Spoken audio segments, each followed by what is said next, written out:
মাত্ৰ 2 বছৰ ৰাজনীতি কৰি মুখ্যমন্ত্ৰী হ'লগৈ শ্ৰী জোসেফ বিজয় এনুম நான்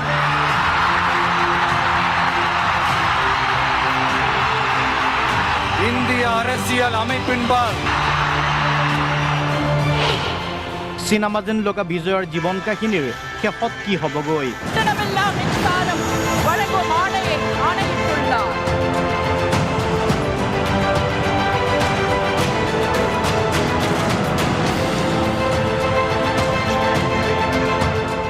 শেষ হৈও শেষ নোহোৱা হৈছে তামিলনাডুৰ মুখ্যমন্ত্ৰী থালাপতি বিজয়ৰ চিনেমা লগা জীৱন কাহিনী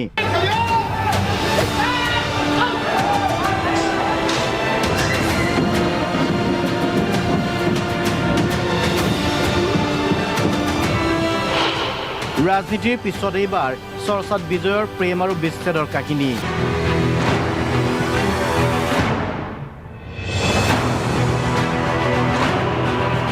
দেওবাৰে মহা সমাৰোহেৰে তামিলনাডুৰ মুখ্যমন্ত্ৰীৰূপে শপত ল'লে অভিনয় জগতৰ পৰা ৰাজনীতিলৈ অহা থালাপতি বিজয়ে ৰাজধানী চেন্নাইত অনুষ্ঠিত বৰ্ণিল শপত গ্ৰহণ অনুষ্ঠানত উপস্থিত থাকিল লোকসভাৰ বিৰোধী দলৰ দলপতি ৰাহুল গান্ধীকে ধৰি বহুজন தமிழ்நாட்டு அரசின் முதலமைச்சர் என்ற முறையில் எனது கவனத்திற்குள்ளாவதும் தெரிய வருவதுமான எந்த பொருளையும் முதலமைச்சரின் கடமைகளை உரியவாறு நிறைவேற்ற தேவையான அளவுக்கன்றி ஒருவரிடமோ பலரிடமோ நேர்முகமாகவோ மறைமுகமாகவோ அறிவிக்கவோ வெளிப்படுத்தவோ மாட்டேன் என்று ஆண்டவன் மீது ஆணையிட்டு உறுதிமொழிகிறேன் পুত্ৰৰ মুখ্যমন্ত্ৰীৰূপে শপত লোৱাৰ সময়ত আৱেগিক হৈ পৰি থালাপতিৰ পিতৃ মাতৃ দোকানেৰে বৈ আহিল আনন্দৰ চকুলো অনুষ্ঠানত ভাষণ প্ৰদান কৰি বিজয়ে কৰিলে এক অত্যন্ত শক্তিশালী আৰু সাহসী ঘোষণা তেওঁৰ স্পষ্ট কথা মোৰ বাহিৰে আন কোনো ক্ষমতাৰ কেন্দ্ৰত নাথাকিব ময়েই হ'ম ক্ষমতাৰ একমাত্ৰ কেন্দ্ৰ New era of a real, secular, social justice starts now. বিজয়ে স্পষ্ট কৰি দিছে যে তেওঁৰ চৰকাৰত কোনো মধ্যভোগী বা অন্য শক্তিৰ প্ৰভাৱ নাথাকিব আৰু সকলো সিদ্ধান্ত তেওঁ নিজেই গ্ৰহণ কৰিব This is a new beginning.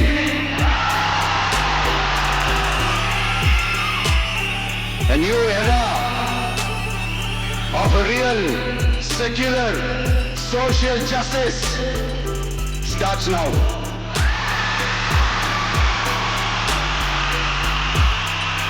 উপস্থিত থাকিল বিজয়ৰ পিতৃ মাতৃ পিছে এই সকলোৰে ভিতৰত দেশবাসীৰ দৃষ্টি কাঢ়িলে এগৰাকী মোহময়ী অভিনেত্ৰীয়ে অভিনেত্ৰী তৃষা কৃষ্ণন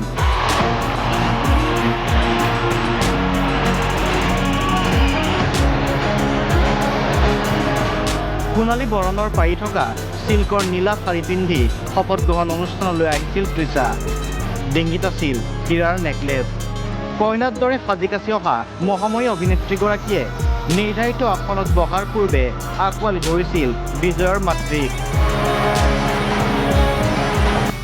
তৃষা দক্ষিণৰ সবাতোকৈ নামী দামী তাৰকা সৰ্বাধিক পাৰিশ্ৰমিক পোৱা অভিনেত্ৰী তৃষা দক্ষিণৰ ছবি জগতত সৰ্বাধিক জনপ্ৰিয় অভিনেত্ৰী তৃষা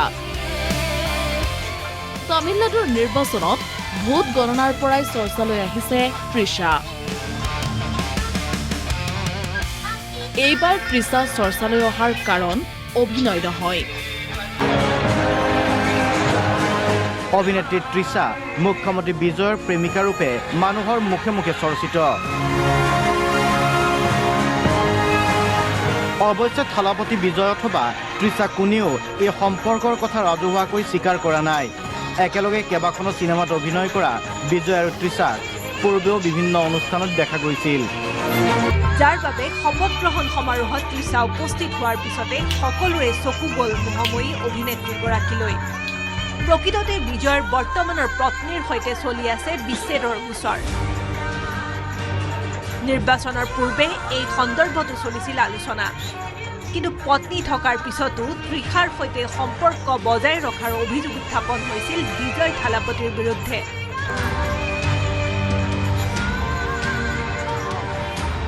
কেৱল ইমানেই নহয়, প্ৰয়াত মুখ্যমন্ত্ৰী জয়া ললিতাৰ সৈতে তৃষা কৃষ্ণনৰ সাদৃশ্য থকা দেখা পাইছে একাংশই। জয়া ললিতা আছিল ব্ৰাহ্মণ, একেদৰে তৃষা কৃষ্ণনো ব্ৰাহ্মণ। চাৰ্লছ পাৰ্ক স্কুলত অধ্যয়ন কৰিছিল জয়া ললিতাই।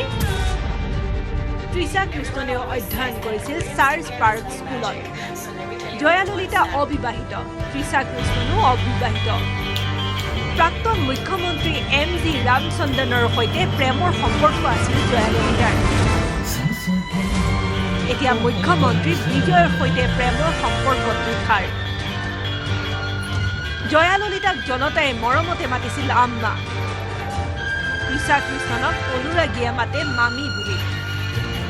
জয়া ললিতা আৰু তৃষা কৃষ্ণনৰ মাজত থকা এই সাদৃশ্যৰ বাবে বহুতে তৃষা কৃষ্ণনক ভৱিষ্যতৰ মুখ্যমন্ত্ৰী বুলিও মন্তব্য কৰিছে, কিয়নো MG ৰামচন্দ্ৰনৰ উত্তৰাধিকাৰী সূত্ৰে তামিলনাডুৰ মুখ্যমন্ত্ৰী হৈছিল জয়া ললিতা।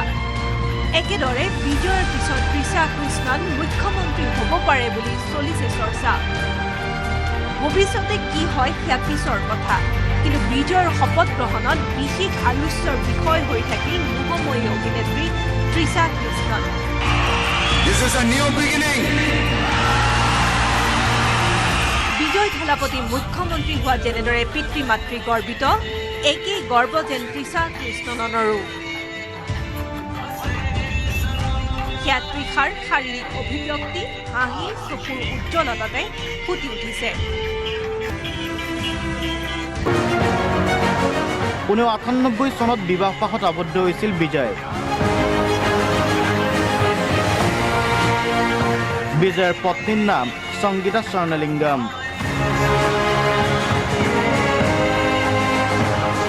দুয়োৰে আছে এটি পুত্ৰ আৰু এগৰাকী কন্যা সন্তান। পুত্ৰ সন্তানৰ নাম সঞ্জয় আৰু কন্যাৰ নাম দিব্যা চাচা।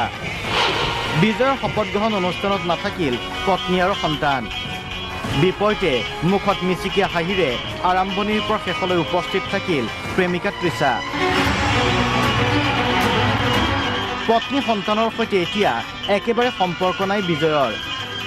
চলিত বছৰৰ ফেব্ৰুৱাৰীত ডিভোৰ্চ বিচাৰি আবেদন কৰিছিল পত্নী সংগীতাই। তৃষাৰ সৈতে সম্পৰ্ক থকাটোৱেই বিচ্ছেদৰ কাৰণ, এই বুলি উল্লেখ কৰিছে সংগীতাই। 2021 চনৰ পৰাই এই সম্পৰ্ক থকাৰ অভিযোগ কৰিছে সংগীতাই। জীৱনৰ অতি গুৰুত্বপূৰ্ণ আৰু গৌৰৱময় দিনটোত 27 বছৰ একেলগে থকা পত্নী আৰু পুত্ৰৰ অনুপস্থিতি আৰু প্ৰেমিকা উপস্থিত থকা বিষয়টোৱে এতিয়া চৌদিশে লাভ কৰিছে চৰ্চা। চিনেমা যেন লগা বিজয়ৰ জীৱনৰ কাহিনীত এই নতুন টুইষ্টে গৰম কৰিছে সামাজিক মাধ্যম। কি হ'বগৈ বিজয় আৰু তৃষাৰ প্ৰেম কাহিনী? এই প্ৰশ্নও আমনি কৰিছে বিজয়ৰ অনুৰাগীক। অহা 15 জনত বিজয় আৰু সংগীতাৰ বিবাহ বিচ্ছেদ গোচৰৰ হ'ব শুনানি।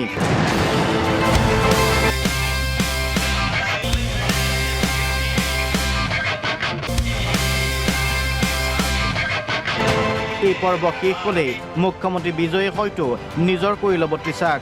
আৰু কেতিয়াই চাগে হেপী এণ্ডিং হ'ব বিজয়ৰ শেষ হ'ব নোখোজা জীৱনৰ ৰোমাঞ্চকৰ ক্লাইমেক্সৰ।